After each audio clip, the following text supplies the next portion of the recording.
Tapat, matatag at maaasahan balitang tama at totoo lamang dito sa Pilipinas Network. Magandang araw sa ating mga kababayan sa Pilipinas at sa buong mundo. Huwag kalimutang pusuan ang video, sumubaybay at pindutin ang patingaw upang lagi kayong updated sa balita. Simulan na natin. Isang nakababahalang balita mula sa gitnang silangan ng ating tinututukan ngayon. 11 sibilyan ang nasugatan sa isang marahas na pag-atake ng grupong Houthi mula sa Yemen sa katimugang bahagi ng Saudi Arabia. Ayon sa mga ulat ng militar ng kaharian, naganap ang insidente sa gitna ng tumitinding tensyon sa rehiyon. Nagbabala rin ng Saudi Arabia na may mas malaking banta ng koordinadong pag-atake mula sa mga militanteng sinusuportahan ng Iran. Inihayag ni Major General Turki Al-Maliki, ang tagapagsalita ng koalisyong militar na pinamumunuan ng Saudi Arabia, na naganap ang pag-atake sa lalawigan ng Najran. Kabilang sa mga biktima ang 7 mamamayang Saudi, 1 Yemeni, 2 Egyptian at 1 Pakistani. Higit na nakapanlulumo ang balitang kabilang sa mga nasugatan ang isang 4 na taong gulang na bata na nagtamo ng malubhang second-degree burns dahil sa pagsabog. Mariing kinondena ni General Al-Maliki ang grupong Houthi na may ugnayan sa Iran. Ayon sa kanya, walang pakundangan ang ginawang pagpapaputok ng mga Houthi sa mga pamayanang sibilyan. Aniya, isa itong malinaw at seryosong paglabag sa pandaigdigang makataong batas. Pinigyang diin ng koalisyon na patuloy nilang ipagtatanggol ang mga inosenteng mamamayan laban sa ganitong uri ng terorismo. Nangako ang pamahalaan ng Saudi Arabia at ang koalisyon nito na gagawin ang lahat ng kinakailangang hakbang upang mapigilan ang mga katulad na pagsalakay sa hinaharap. Sa kabila ng mga babalang ito, wala pang inilalabas na opisyal na pahayag o komento ang panig ng Houthi o maging ang pamahalaan ng Iran hinggil sa naganap na insidente sa Najran. Patuloy na binabantayan ng pandaigdigang komunidad ang magiging tugon ng magkabilang panig. Ang kasalukuyang labanan sa pagitan ng Estados Unidos, Israel at Iran na tumatagal na ng 5 buwan ay lalo pang nagpapakomplikado sa seguridad ng Saudi Arabia. Dahil dito, ang matagal ng sigalot sa pagitan ng Riyadh at ng mga rebeldeng Houthi ay unti-unti nang nadadamay sa mas malawak na digmaan sa rehiyon. Ang bawat galaw ng mga armadong grupo ay may malaking epekto sa katatagan ng ekonomiya at kapayapaan sa gitnang silangan. Isa sa mga pangunahing dahilan ng pag-igting ng tensyon ay ang ginagawang pagharang ng mga Houthi sa Red Sea. Ang aksyong ito ay nagdulot ng matinding abala sa pag-export ng langis ng Saudi Arabia sa iba't ibang panig ng mundo. Ang banta sa mga ruta ng kalakalan sa karagatan ay nagpapataas ng panganib ng isang malawakang komprontasyon na maaring magsangkot ng maraming bansa kabilang ang mga kanluraning puwersa. Ayon sa isang mataas na opisyal ng Saudi Arabia na tumangging magpabanggit ng pangalan, nagbabala ang kanilang mga opisyal ng intelligence kasama ang Estados Unidos at iba pang bansa sa gitnang silangan tungkol sa posibleng pag-atake. Batay sa nakuhang impormasyon, ang mga Houthi at mga militanteng grupo sa Iraq ay nagpaplano umano ng isang malawak at koordinadong pag-atake. Pinaniniwala ang direktang pinangangasiwaan ng pamahalaan ng Iran ang mga planong ito. Tinukoy sa ulat ng intelligence na ang Islamic Revolutionary Guard Corps ng Iran o IRGC ang siyang nangangasiwa sa mga operasyong ito. Ang koordinasyon sa pagitan ng mga rebeldeng Houthi sa Yemen at ng mga milisya sa Iraq ay nagpapakita ng mas sistematikong banta sa seguridad ng rehiyon. Ang alyansang ito ay pinaniniwala ang naglalayong lumikha ng sabay-sabay na kaguluhan upang pahinain ang depensa ng Saudi Arabia at ng mga kaalyado nito. Ang mga posibleng target ng koordinadong pag-atake ay kinabibilangan ng mahahalagang pasilidad ng sibilyan. Kasama rito ang mga infrastruktura ng enerhiya tulad ng mga planta ng langis, gayon din ang mga daungan at paliparan sa buong Saudi Arabia. Ang ganitong uri ng banta ay hindi lamang maaring kumitil ng buhay, kundi maaari ring makaapekto ng malaki sa pandaigdigang supply ng enerhiya at magdulot ng krisis sa ekonomiya. Dahil sa lumalalang banta, mabilis na kumikilos ang Riyadh upang palalimin ang pakikipagtulungan sa seguridad sa mga pangunahing kaalyado nito. Nagbabala ang Saudi Arabia sa pandaigdigang komunidad tungkol sa lumalawak na impluwensya at panganib na dala ng mga grupong sinusuportahan ng Iran. Ang diplomasya ay naging pangunahing sandata ng kaharian upang makabuo ng nagkakaisang frente laban sa banta ng terorismo sa rehiyon. Inaasahang lalagda sa isang mahalagang kasunduan sa depensa ang Turkey, Saudi Arabia at Pakistan. Ayon sa dalawang mapagkakatiwalaang mapagkukunan sa rehiyon, nakatakdang ganapin ang paglagda sa lalong madaling panahon sa loob ng kaharian.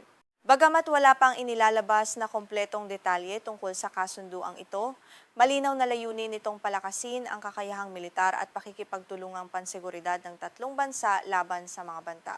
Kasalukuyan nang may umiiral na kasunduan sa kooperasyong pandepensa ang Saudi Arabia at Pakistan upang personal na saksihan at talakayin ang mga hakbang na ito, dumating na sa kaharian ang punong ministro ng Pakistan na si Shehbaz Sharif. Ang kanyang pagbisita ay nagpapakita ng matatag na suporta ng Pakistan sa seguridad ng Saudi Arabia sa gitna ng krisis.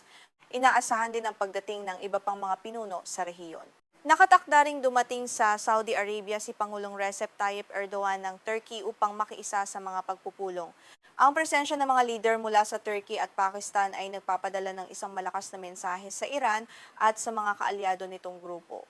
Ipinapakita nito na ang mga pangunahing bansa sa rehiyon ay handang magkaisa upang mapanatili ang kapayapaan at pigilan ang anumang pagtatangkang magdulot ng destabilisasyon sa gitnang silangan. Ayon pa sa opisyal ng Saudi Arabia, ang mga naiulat na banta ay lubhang nakababahala dahil patuloy na itinataguyod ng Riyadh ang de-escalation o pagpapababa ng tensyon. Nais ng pamahalaan ng Saudi Arabia na idaan sa mapayapang negosasyon ang paglutas sa sigalot sa Iran. Naniniwala ang opisyal na ang mga planong pag-atake ng mga militanteng grupo ay sadyang idinisenyo upang sirain ang mga diplomatikong pagsisikap na ito. Bago ang mga huling pag-ataking ito, ang mga pagsisikap sa pamamagitan ng mga tagapamagitan ay tila patungo na sa tamang direksyon. May pag-asa sanang makamit ang isang kasunduan na magdadala ng pangmatagalang kapayapaan, ngunit dahil sa mga marahas na aksyon ng mga Houthi, muling nalagay sa panganib ang prosesong pangkapayapaan. Ang kawalan ng tiwala sa pagitan ng mga bansa ay muling lumalim dahil sa mga panibagong pag-atake. Sa kabila ng mga hamong ito, binigyang diin ng opisyal na nananatiling napakataas ng antas ng pakikipagtulungan sa pagitan ng Saudi Arabia at Estados Unidos. Kasama rito ang operasyonal na pakikipag-ugnayan sa US Central Command o CENTCOM. Ang pagtutulungang ito ay nagbibigay ng karagdagang seguridad at teknikal na suporta sa puwersang pandepensa ng Saudi Arabia upang mas maagang matukoy ang mga paparating na banta. Handa ang Saudi Arabia na gawin ang lahat ng kinakailangang hakbang upang tumugon sa anumang uri ng agresyon laban sa teritoryo nito. Ang militar ng kaharian ay nasa mataas na antas ng alerto upang ipagtanggol ang mga mamamayan at mga dayuhang naninirahan sa bansa. Ipinapakita ng Saudi Arabia na hindi ito magpapasindak sa mga banta ng terorismo at handa itong gumamit ng puwersa kung kinakailangan. Matatanda ang inako ng mga Houthi ang responsibilidad sa naganap na pag-atake sa paliparan ng Najran kamakailan. Ang pag-ataking ito ay bahagi ng mas malawak na serye ng mga operasyong militar kung saan tina-target ng grupo ang mga pasilidad militar, infrastruktura at mga barkong pangkalakal na nauugnay sa Saudi Arabia. Ang kanilang mga operasyon ay patuloy na nagdudulot ng pangamba para sa kaligtasan ng mga sibilyan sa mga karatig lugar. Bukod sa mga pag-atake sa Saudi Arabia, naging marahas din ang grupo sa loob mismo ng Yemen. Naglunsad sila ng mga pagsalakay sa mga lalawigan ng Marib at Hadramaut na nagresulta sa pagkamatay ng mahigit 30 sundalo ng pamahalaan ng Yemen. Inilarawan ng mga Houthi ang kanilang ginawa bilang mga pag-atake sa mga posisyong militar na inuugnay nila sa Saudi Arabia na lalo pang nagpaliyab sa nagpapatuloy na digmaan sa Yemen. Noong huling bahagi ng Hulyo, nagsagawa ang Saudi Arabia at US Central Command ng mga airstrike laban sa mga grupong sinusuportahan ng Iran sa Iraq. Ito ay matapos sisihin ng mga grupong ito sa mga pag-atake gamit ang drone laban sa mga pasilidad ng langis ng Saudi Arabia.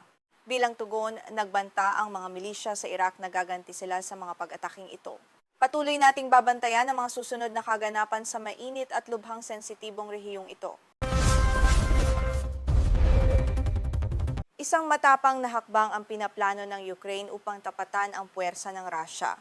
Humihingi ngayon ang Kyiv ng pahintulot mula sa Estados Unidos na gamitin ang Starlink satellite system upang gabayan ang kanilang mga drone sa loob mismo ng teritoryo ng Russia na naglalayong direktang itarget at wasakin ang mga banta bago pa man makalipad ang mga ito patungo sa Ukraine. Ang radikal na planong ito ay bunsod ng lumalalang krisis sa air defense ng bansa. Inaming kamakailan ng Ukrainian Air Force Command na nabigo silang harangan ng alinman sa mga supersonic na Onyx at Zircon cruise missile, pati na rin ang 24 na Iskander-M ballistic missile na pinakawalan ng Russia patungo sa kabiserang Kyiv na nagdulot ng napakalaking pinsala sa mahahalagang infrastruktura ng bansa. Mismong si Pangulong Volodymyr Zelensky ang nagpahayag ng kanyang matinding pagkabahala matapos ang serye ng mga mapanirang pag-atake. Ayon sa kanya, mabilis nang nauubos ang mga interceptor missile para sa kanilang mamahaling Patriot Air Defense System na ibinigay ng kanluran. Dahil dito, napipilitan ang mga opisyal ng Ukraine na humanap ng mga bago at mas epektibong paraan upang ipagtanggol ang kanilang bansa laban sa mga pag-atake ng Russia. Sa ulat ng pahayagang The Atlantic, lihim na nakipagpulong si Zelensky kay Donald Trump noong huling bahagi ng Hulyo. Dito niya hiniling ang tulong ni Trump upang kumbinsihin ang bilyonaryong si Elon Musk, ang may-ari ng SpaceX, na payagan ng Ukraine na gamitin ang Starlink para sa kanilang mga malalayo ang pag-atake gamit ang drone sa loob ng teritoryo ng Russia upang mapigilan ang mga mapanirang pag-atake bago pa man magsimula. Sa kasalukuyan, pinapayagan lamang ng SpaceX ang paggamit ng Starlink sa loob ng mga teritoryo ng Ukraine at sa mga lugar na kontrolado ng Russia mula pa noong taong 2014 tulad ng Crimea. Mahigpit na ipinagbabawal ang paggamit ng teknolohiyang ito sa loob ng Russia. Ito ang dahilan kung bakit umaasa lamang ang mga drone ng Ukraine sa hindi gaanong tumpak na GPS at AI navigation kapag umaatake sa malalayong target.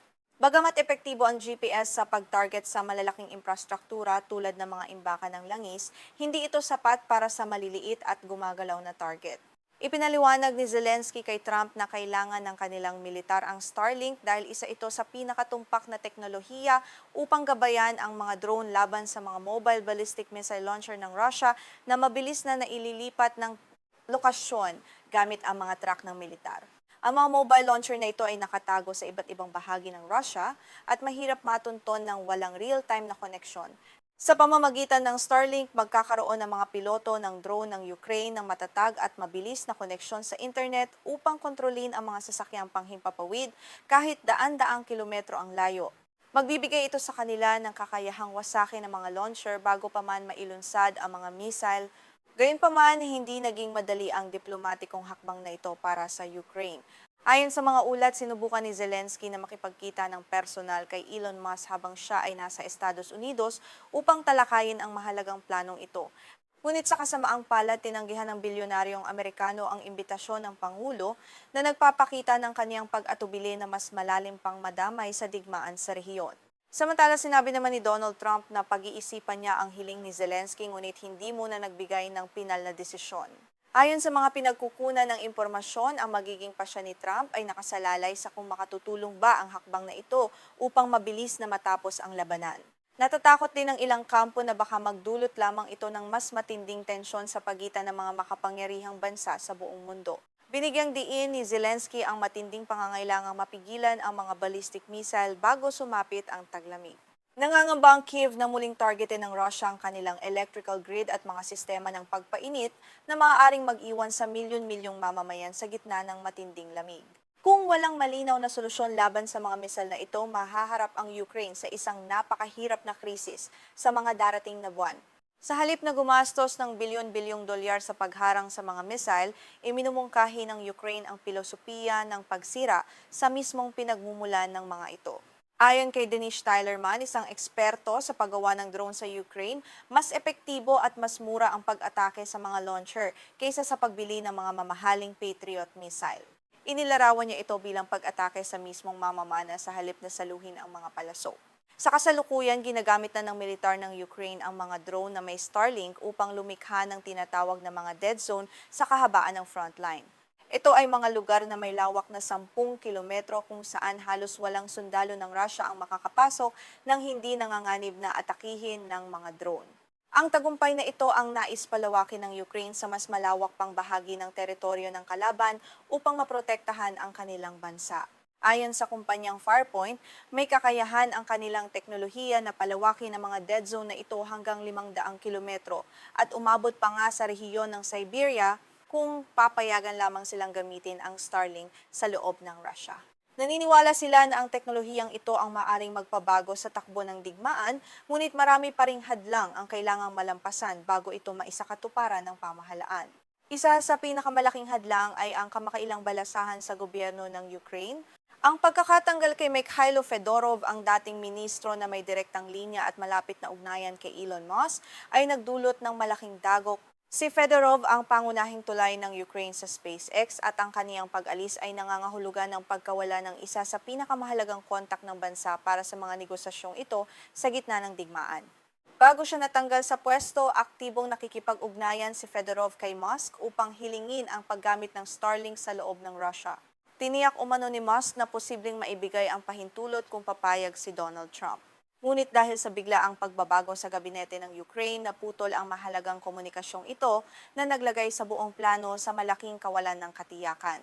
Bukod sa isyong politikal, may matitinding hamon din sa aspetong teknikal. Ayon sa mga piloto ng drone ng Ukraine sa Zaporizhia, mabilis na nagpapaunlad ang Russia ng mga paraan upang labanan ang mga drone na gumagamit ng Starlink. Naglalagay na ang mga tropang Ruso ng mga makabagong kagamitang pang-jamming malapit sa mga estratehikong bayan upang putulin ang signal ng satellite at tuluyang bulagin ang mga drone ng Ukraine. Partikular na tinukoy ng mga eksperto ang bagong electronic warfare system ng Russia na tinatawag na Volna Kupol Garant. Ang sistemang ito ay may kakayahang maglabas ng napakalakas na signal na kayang magpawalang bisa sa koneksyon ng Starlink sa loob ng 20 kilometro kwadrado. Isa itong malaking banta sa pagiging epektibo ng mga planong pag-atake ng Ukraine gamit ang kanilang mga advanced na drone. Ayon sa mga eksperto sa militar, kung ang mga sistemang ito ng Russia ay ipapakalat ng maramihan sa loob mismo ng kanilang bansa, maaaring maging mas epektibo ang mga ito. Sa loob ng Russia, hindi sila gaanong nangangambang maabot ng maliliit na suicide drone ng Ukraine na madalas sumisira sa mga jamming system sa frontline. Ito ang nagbibigay sa Russia ng malaking bentahe sa pagtatanggol sa sarili nitong airspace laban sa mga drone. Maging ang pamahalaan ng Estados Unidos ay may sariling pangamba sa hiling ng Ukraine. Bagamat sinusuportahan nito ang karapatan ng Ukraine na ipagtanggol ang sarili, ang paggamit ng teknolohiyang Amerikano upang umatake ng malalim sa loob ng Russia ay itinuturing na isang mapanganib na hakbang. Natatakot ang Washington na maari itong maging mitsa ng isang direktang digmaan sa pagitan ng mga bansang may mga sandatang nuklear. Sa huli, ang ambisyon ng Ukraine na gamitin ang Starlink laban sa mga missile ng Russia ay nananatiling isang malaking sugal na may mataas na pusta. Habang papalapit ang taglamig, patuloy ang pakikipaglaban ng Kyiv kapwa sa larangan ng digmaan at sa diplomatikong mesa upang makuha ang teknolohiyang pinaniniwalaan nitong maaaring makatulong sa pagprotekta sa bansa.